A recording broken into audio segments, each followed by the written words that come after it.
Bonjour, bonjour. Alors, continuons un petit peu sur les relations toxiques. Le sujet que l'on va aborder, c'est le plan affectif et, disons, amical. Je mets un petit peu un lien entre l'affectif et l'amical parce que finalement, lorsque nous nous lions d'amitié, il y a une résonance d'attirance, bien sûr, mais il y a aussi un lien affectueux, affectif qui se crée. Donc, ensuite, nous avons aussi l'affectif, amoureux. Bon, là, ça devient très complexe parce que c'est les relations de couple, mais quand même, on peut un petit peu aborder ça sur un mixage des deux.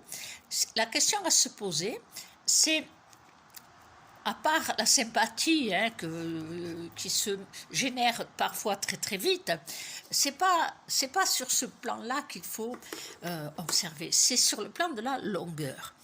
La longue, au début, tout est beau, tout est rose. C'est pour ça que je fais le lien avec l'affectif et l'amoureux. Et puis, petit à petit, les choses changent dans leur expression.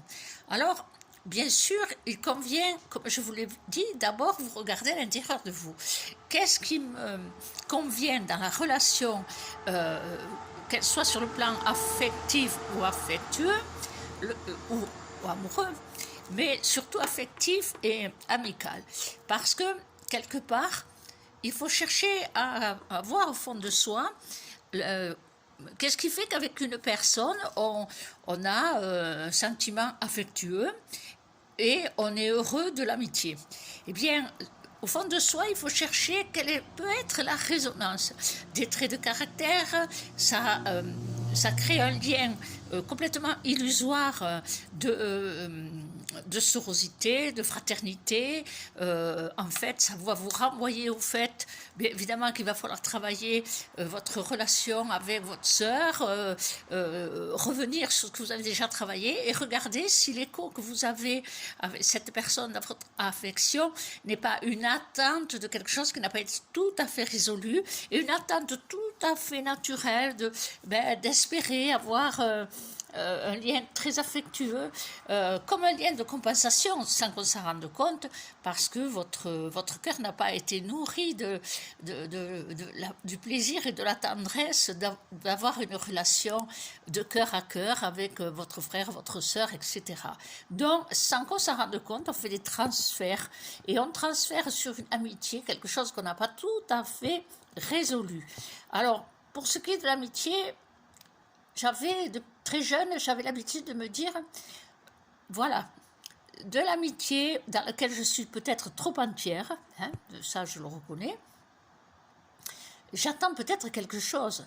Est-ce que je vais accepter, une fois que j'ai fait le tour de moi, des raisons pour lesquelles on se lie en affection avec telle ou telle personne, ou tel groupe famille ou groupe amis, eh bien, petit à petit, le plaisir du début, on voit que ça se délite, qu'il y a des petites, évidemment, il y a des petites tensions, il y a des petites rivalités, c'est très difficile de rester dans une neutralité de partage de son temps, de son affection. Mais on y arrive.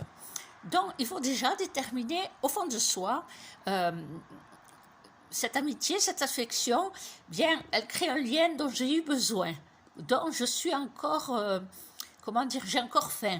C'est très bien, vous reconnaissez en vous ce besoin, ce qui fait que, à un moment donné, quand les petits travers, les petits manquements, les petites choses qui vont un petit peu disons, déliter le lien, eh bien, vous pourrez moins en souffrir puisque vous aurez fait votre part, votre part d'intérêt, ça s'appelle l'intérêt. Si je me lie avec cette personne, passer l'élan, c'est que ça répond à un besoin. Donc, qui dit besoin dit quand même la nécessité de répondre à un besoin. Mais ce qui en soi est tout à fait naturel, il n'y a pas à s'en culpabiliser. Simplement, à accepter qu'on a sa propre part aussi. Et ensuite, on regarde un petit peu dans ce qui dérange tout d'un coup, alors qu'on aime bien la personne, on regarde un petit peu qu'est-ce qui se passe, qui fait que petit à petit, il y a comme une petite fêlure dans le vase de l'amitié. Oh, si c'est pas très grave, si c'est des petits manques qui peuvent être inconscients, maladresse, etc.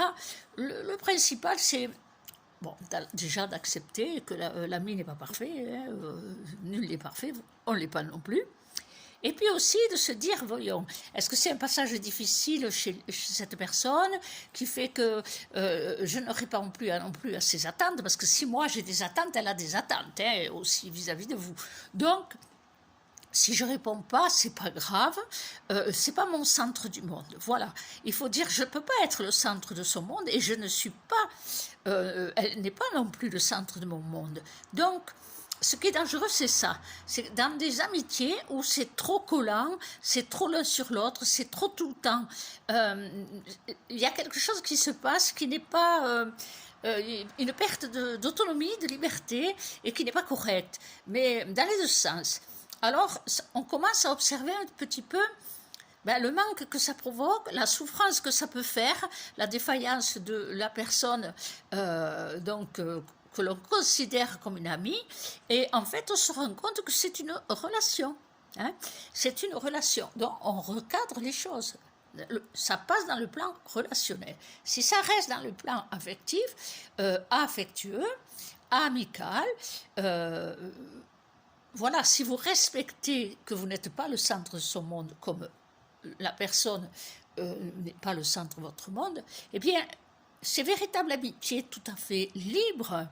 Vous pouvez revoir, la personne peut ne plus vous voir un certain temps, t'occuper à autre chose, hein, disons, et puis vous revoyez peut-être un an après, c'est comme si c'était hier. Ça, c'est très équilibré. Il y a des personnes qui ne compliquent pas les choses, hein.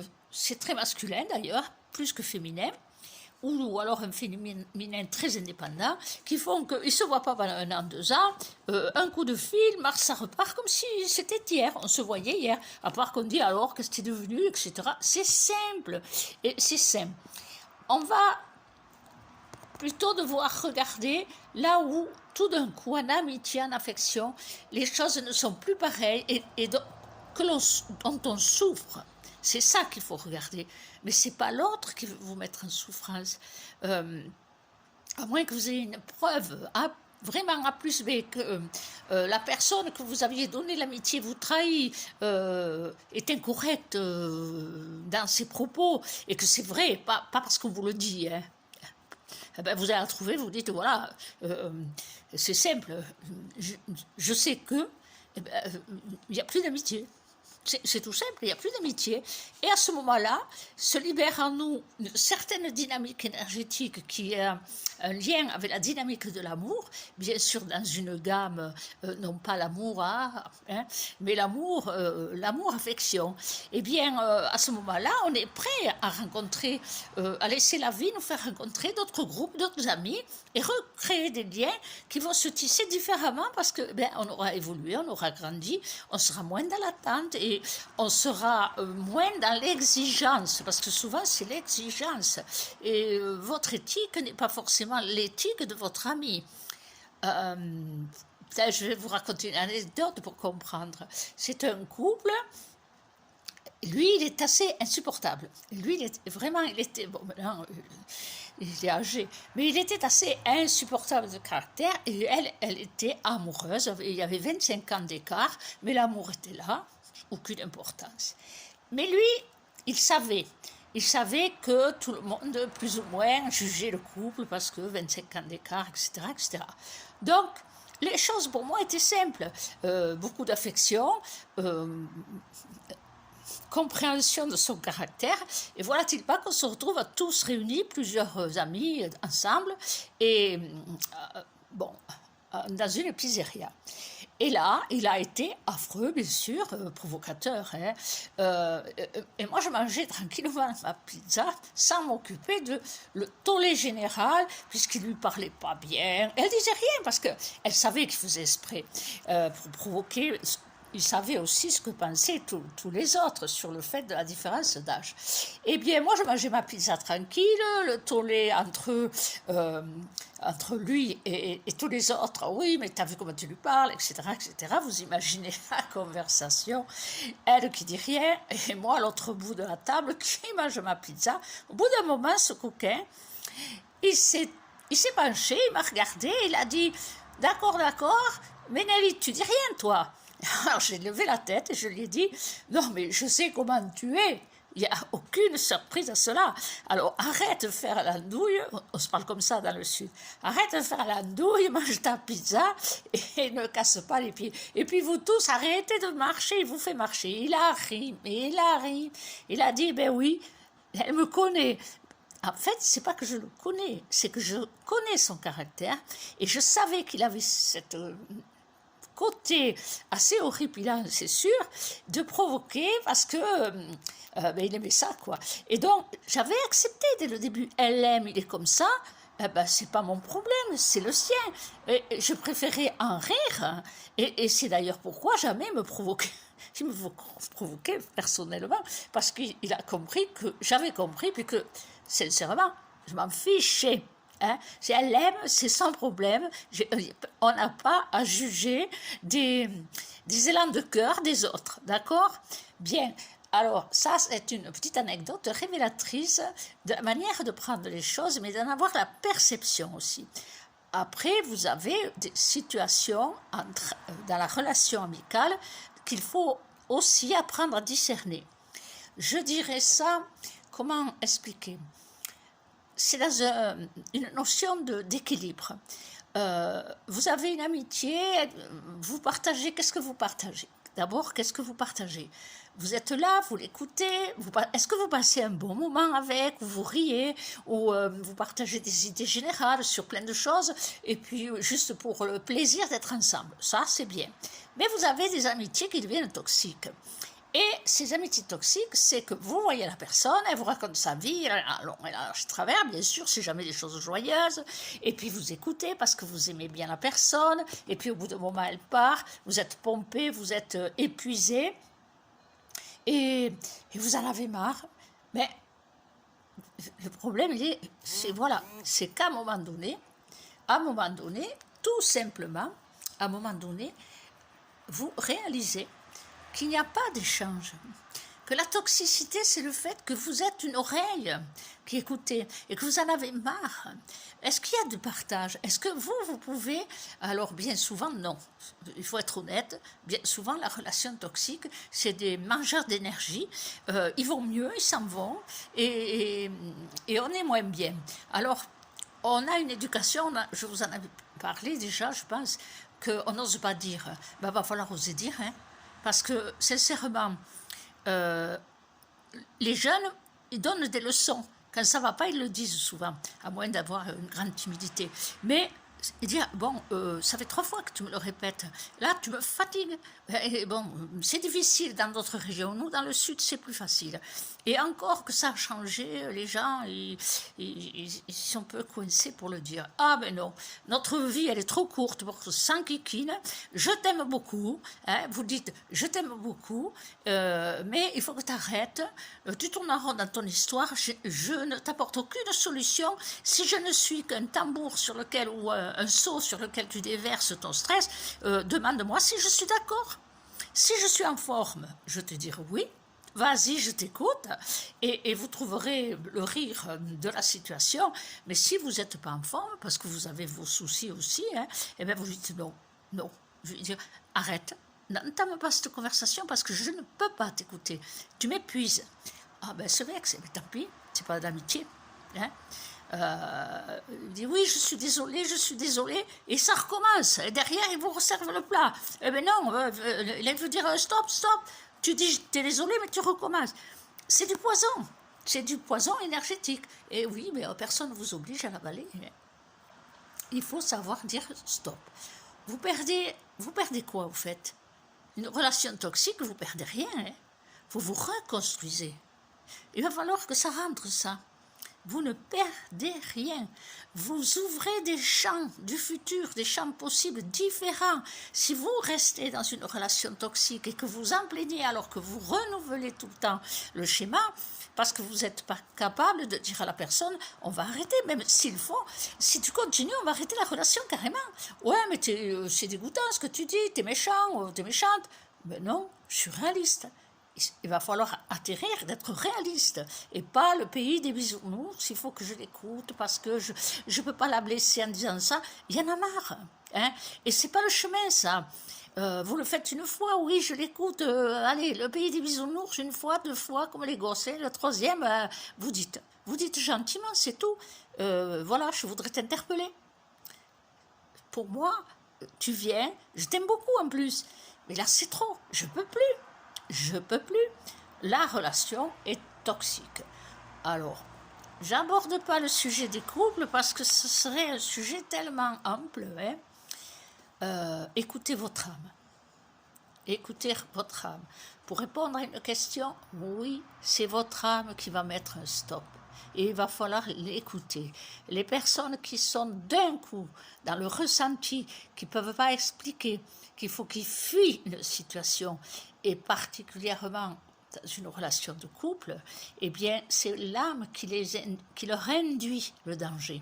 Et qu'ils ont un moyen, c'est la fuite, c'est vrai, c'est la fuite, d'échapper à ce danger, parce que c'est un danger que la relation toxique amplifie de plus en plus et les conduit à des dépressions profondes, ce que j'appelle moi les dépressions de l'âme. Il faut trouver sa force intérieure, surtout quand il s'agit de relations de couple, dans lesquelles parfois il y a des chaînes difficiles de matériel, et puis les enfants, les femmes souvent, et même les hommes, se sacrifient pour les enfants, par rapport aux enfants. Bien sûr, c'est compréhensible, c'est honorable, mais combien de temps? Combien de temps?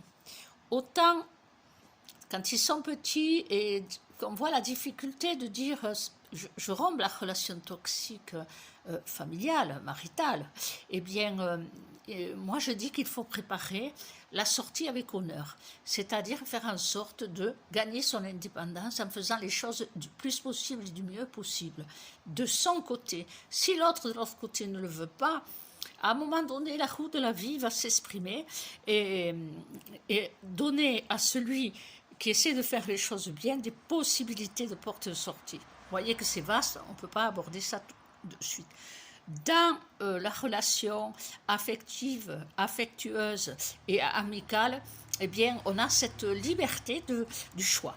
Si vous choisissez, non, j'aime beaucoup la personne, et puis c'est vrai, je me sens pas de dire ça, j'ai peut-être peur un peu de perdre la relation, eh bien, assumez-le, c'est pas grave. Pendant que la personne parle et qu'elle vous fatigue quand même, hein, eh bien, appliquez tout ce que vous avez appris pour garder l'équilibre, centrage, ancrage. Ceux qui ont fait l'atelier La force centripète et centrifuge, ils ont les petits outils. Et stabilisez-vous pendant que le moulin à parole défile. Hein. Et quand la personne est partie, que vous vous sentez complètement vidé, eh bien, allez, sortez 5 minutes et puis si vous avez un petit bout de jardin, marchez pieds nus. Si vous avez un arbre, allez lui faire un câlin et trouvez des petites portes de sortie comme ça, non pas de ce que la personne a chargé sur vous, de ce que vous avez laissé pénétrer. Vous saisissez la différence. Centrage, ancrage, eh bien, gardez vos portes. Ça, c'est essentiel. Si je n'avais pas gardé les portes, si vous lisez le livre et vous voyez les aventures vécues, vous saurez que si je n'avais pas eu cet équilibre et gardé autant mes portes, je ne pense pas que j'aurais pu vivre ces aventures aussi simplement et aussi puissamment sans être impacté. Ouais, à part que comme je donnais beaucoup d'énergie, bien il fallait que je me recharge après, c'est tout. Mais je n'étais pas impactée négativement. Alors, j'en étais où? Oui, alors les relations toxiques, amicales, il faut savoir qu'elles vont être plus toxiques que les relationnelles. Parce que les relationnels, c'est plus facile de dire non, je ne suis pas libre, etc. On trouve tous les paramètres. Tant que vous n'êtes pas prêt à dire les choses tranquillement, ou que vous n'avez pas envie, surtout dans le relationnel, que ça ne vous intéresse pas, hein, eh bien, fichez le camp, hein, rien ne vous oblige à rester à écouter. De toute manière, vous savez, dans le relationnel, les personnes qui sont toxiques, là, qui vous qui vous pompent, ou qui font une musique qui vous endort, hein, parce que ça on en est là, eh bien, vous avez beau leur dire, elles n'entendent pas. Vous vous demandez, mais est-ce que je parle à bout de bois? Elles s'en fichent. Ils s'en fichent. La dernière aventure, il y a quelques mois, ben, la personne, j'ai fini par lui dire, mais vous écoutez pas, hein. Non, il n'y a que vous qui parlez, vous écoutez pas. Eh ben, c'est clair qu'elle souriait, et continuait. Elle n'entendait pas. Eh ben, ciao, bonsoir, hein, voilà. Hein. Bon, on n'est pas obligé d'avaler. Stop. Et puis, encore, c'était dit, pour moi, c'était dit gentiment. Poliment. Il y a eu des fois où il a fallu monter le ton, mais bon, après tout, la solution aussi, c'est de partir, hein, parce que fatigue. Hein. Et puis, bien sûr, quand on recroise la personne, elle recommence. Hein. Et bien là, du fait qu'on l'a vécu une fois, on dit, ben, excusez-moi, j'ai pas le temps. Sous-entendu, j'ai pas le temps pour vous. Hein. Donc, tout ça, c'est pas des échappatoires. C'est de la gestion. C'est de la gestion. Pourquoi perdre son énergie à comment dire, exprimer les choses si la personne elle est complètement à l'ouest hein, de ce qu'elle provoque chez les autres, avec une indécence, une incorrection stupéfiante parfois. Donc là, on échappe, on s'en va, on n'a pas envie, même pas 5 secondes, d'être dans ce schéma-là. Alors, on a abordé amicale, affectueuse, amoureuse, sociale et professionnelle maintenant. Alors, les relations toxiques professionnelles, c'est très subtil. C'est là où tout le travail de discernement, centrage, ancrage, va pouvoir servir.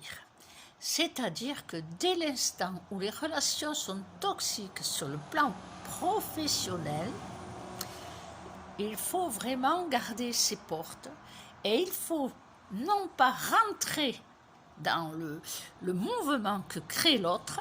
Si en plus c'est un chef, je ne vous dis pas, hein, parce qu'il vous entraîne dans sa roue, force centripète, centrifuge, hein, rappelez-vous, et vous êtes pris dans ce rayonnement et vous êtes tout le temps en train d'essayer de vous justifier, de prouver que les propos ou la démarche que l'autre fait n'est pas correcte vis-à-vis de vous, et ça ne sert à rien. Si c'est un chef, ça ne sert à rien. Il aura toujours raison. C'est comme ça. Donc, on écoute. Oui, monsieur, oui, madame, parce que vous avez des femmes terribles, hein, au niveau professionnel, pire que les hommes.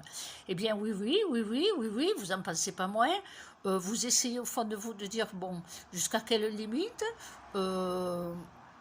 en fait, c'est l'outil qu'il faut utiliser, c'est le facteur temps.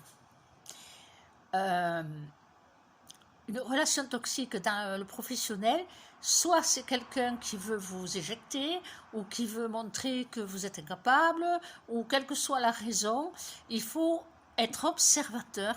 Quel est le moteur de la personne? Donc ne luttez pas d'entrée, n'argumentez pas directement, ne vous mettez pas dans un conflit, parce que ces personnes toxiques au niveau professionnel, il y a, je maintiens mes propos, il y a un effet de perversion, parce qu'il y a une notion de pouvoir. Et du moment que c'est votre chef, ou simplement la plus ancienne dans le poste, hein, ça arrive là aussi, eh bien, soyez observatrice, dites-en le moins possible. Ce qu'on vous dit, si vous n'avez pas si vous ne voulez pas argumenter, parce que démarrer l'argument, c'est démarrer le combat, préférez poser les choses. Vous dites, certes, je vous entends, je vais y réfléchir. Voilà, enfin, vous trouvez des formules comme ça pour prendre du recul. En fait, c'est prendre du recul. Le but, c'est de casser le moral. La personne toxique, au niveau professionnel, va soit casser le moral, soit vouloir prouver à tout le monde l'incapacité de la personne auquel elle s'attaque, ou simplement un jeu de méchanceté. Ça arrive, hein, ça arrive. Quand j'étais très jeune, j'étais vraiment très très jeune, mon premier emploi, c'était dans les magasins de souvenirs à Lourdes, et il y avait un poste qu'on appelait la cave, c'était bien sûr en bas à la cave, hein, et dans lequel on réceptionnait les marchandises, et puis on les déballait, on les mettait à l'étiquetage, etc. Et il y avait le chef. Le chef, il y travaillait avec une ancienne, sa femme, et les petites jeunes que nous étions, elles remontaient, moi je n'y étais pas encore passée, elles remontaient de la cave en pleurant, en larmes, elles ne voulaient plus y aller. Mais qu'est-ce qu'il leur fait, je me disais. Et puis un jour, le patron a dit, par le biais de la directrice, Nelly, demain c'est la cave. Je me suis dit, qu'est-ce qui va se passer? Quand je suis arrivée, j'ai observé. Et qu'est-ce que j'ai observé? J'ai ressenti qu'il avait une jouissance, une nouvelle tête. Et il était espagnol d'origine. Et comme je suis aussi de la moitié espagnole, je me suis dit, tu ne m'auras pas à moi. Parce que je suis espagnole, je suis aussi têtue que toi. Un truc de gamin à l'intérieur de moi, mais ça a été le moteur. Alors il parlait comme un chien. Mais il était copain au patron, on ne pouvait même pas. Alors elles sont toutes allées se plaindre, la directrice. Bon, ça fait du jus de boudin, quoi, ça faisait rien. Et moi, j'ai dit, ça ne va pas se passer comme ça. Je ne vous dis pas que je ne rentrais pas sur les nerfs et que toute gamine que j'étais, hein, j'en chialais un bon coup de rage. Mais j'ai dit, tu ne m'auras pas. J'ai tenu, je disais rien. Je me dis, tu te fatigueras avant moi.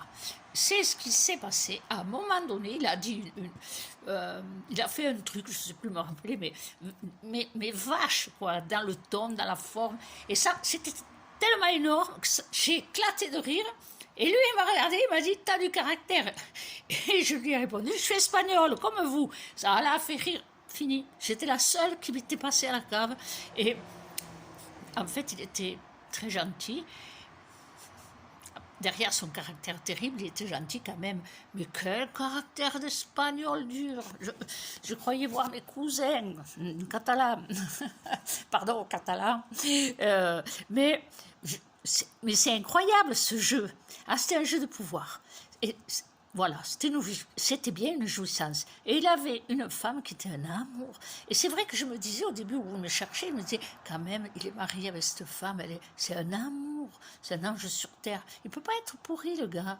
Je ne sais pas ce qu'il veut, moi j'étais jeune, je ne sais pas ce qu'il veut, mais ça ne me plaît pas, quoi. Il prend plaisir. Alors vous me direz, c'est stupide. Eh bien oui, vous avez des petits chefs comme ça, moi j'appelle ça des petits chefs. Hein.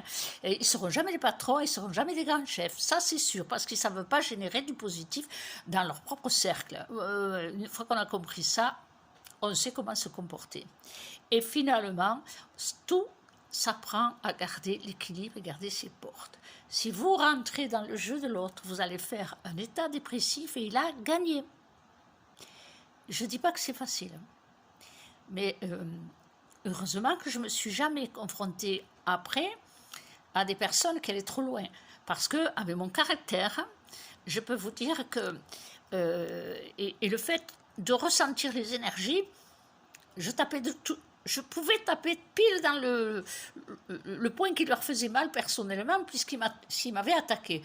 Mais ça ne s'est pas produit parce qu'avant de réagir au stop, parce qu'on peut mettre des stops, et bien pour mettre un stop, il faut avoir la perception où est leur faille, parce qu'eux, ils ont cherché vos failles. Ma foi, on n'est pas sur Terre pour se battre. Et aujourd'hui, c'est compliqué parce qu'on ne peut pas partir du boulot comme ça s'il n'y en a pas d'autres derrière. Donc, équilibrez-vous, restez bien ancré, centré, regardez bien la personne. Si vous estimez qu'en face de vous, vous avez quelqu'un de toxique au travail et qui vous pompe ou qui vous pressure, eh bien, que vous ne pouvez pas vous permettre ni réaction, parce que ça va vous mettre dans des situations conflictuelles et vous perdrez, ni même, et je pèse mes mots, ni même... c'est triste de dire ça, mais c'est souvent vrai, ni même la justice. Je pense aux femmes qui sont harcelées, même la justice, heureusement qui change à ce niveau-là, mais c'est long. Eh bien, il y a d'autres méthodes face à un harceleur. Mais en tout état de cause, vous fixez bien le regard dans les yeux, hein, vous fixez bien et vous ne dites pas un mot, mais laissez passer votre énergie. Gardez votre équilibre, sans ancrage, c'est souvent l'autre qui s'énerve. Pourquoi vous me regardez comme ça? Mais rien, monsieur, je vous regarde, c'est tout. Et là, vous baissez le ton de la voix, vous descendez votre énergie, très au point d'ancrage le plus bas, hein, vos pieds, et vous êtes comme un monolithe, comme un roc qui ne bougera pas. Et c'est souvent, les retours d'expérience que j'ai eu des personnes qui ont pratiqué, c'est que l'agresseur en face, il perd pied, il s'énerve, et c'est lui qui crie, ce qui fait qu'il est en tort. Mais vous ne criez pas et vous ne vous justifiez pas. C'est gardez-vous, gardez vos portes, gardez la stabilité. Instinctivement, parce que tout est un échange énergétique, sa nature animale ne pourra pas réveiller la vôtre et vous ne pouvez pas être combattant parce que pour combattre, il faut être deux. S'il n'y en a qu'un sur le tatami, eh bien, qu'est-ce qu'il va faire? Il va taper le vent, il va taper l'air. Donc, essayez de le comprendre. Après, peut-être j'oublie des choses, hein, poser des questions, s'il y a des petits points que je n'ai pas donné de réponse, faites un petit post. Hein. Et je voulais parler aussi des relations toxiques spirituelles. Alors c'est un sujet, évidemment, on peut le voir de plusieurs manières. La relation maître-gourou, hein, c'est toxique, hein, mais souvent c'est l'adepte qui fait le gourou. Et parfois, vous avez des personnes qui se nourrissent. Hein. Bon, il faut, là aussi, mais je vous fais confiance parce que vous avez beaucoup grandi, évolué, et dès que vous allez rencontrer quelqu'un, vous avez cette espèce de méfiance quand même, que ça ne soit pas toxique, que ça ne soit pas une arnaque, ce qui est très bien et très sain. Il ne faut pas avaler les sauces qu'on vous sert comme ça, sans discernement. Moi compris, évidemment. Il faut explorer votre ressenti, ensuite la concrétisation. Parce que s'il faut passer, vous savez, 30 ans, plus de 30 ans, qu'est-ce que je dis? Oui, plus de 30 ans sur le chemin, j'ai vu beaucoup de gens qui ont perdu beaucoup de temps et d'énergie à suivre des enseignements dont ils n'ont... combien de fois on leur a dit, oui, mais concrètement, dans votre réalité quotidienne, ça a changé quoi? Oui, c'est formidable, vous avez appris des trucs, des machins, enfin, je ne m'intéresse même pas, mais la nourriture que vous avez avalée, parce que c'est une nourriture, elle a servi dans votre réalité à quoi? Dans le concret, qu'est-ce que ça a changé? Bon, je suis interpellée, je dois arrêter, donc on y reviendra un peu plus profondément sur cette dynamique des plans toxiques, des relations toxiques dans la spiritualité. Allez, je vous dis coucou, et puis n'hésitez pas, alors le pouce, machin, tout le barda là, et surtout posez des questions. Moi ça vient comme ça, je vous en parle, ça traverse mon esprit, et je vous donne mes compréhensions, toujours pareil, hein, c'est mes compréhensions par le vécu, pas plus. Et si vous avez des questions ou des situations que vous n'arrivez pas à contrôler, eh bien, parfait, vous en parlez et ça fera un sujet. À bientôt.